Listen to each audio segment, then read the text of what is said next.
Това е шаблона.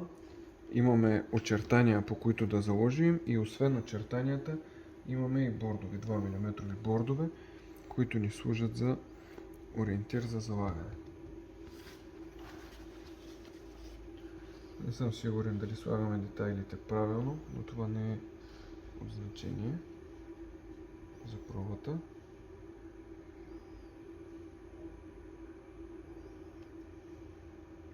При затварянето е хубаво да задържим така, за да се затвори, за да може тази част на шаблона да не избута материала.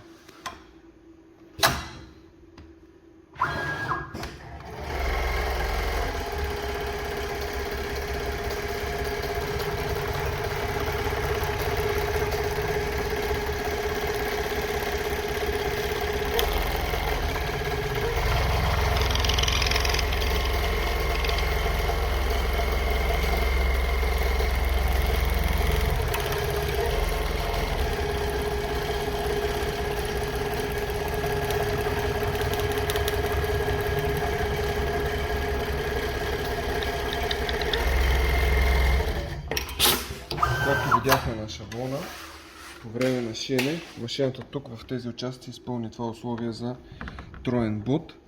Ето го тук, и така бодовете са точно бот в бот и е минала 3 пъти. Ето тук шие единично, тук минава по 3 пъти, пак единично, по 3 пъти и завършва с единично.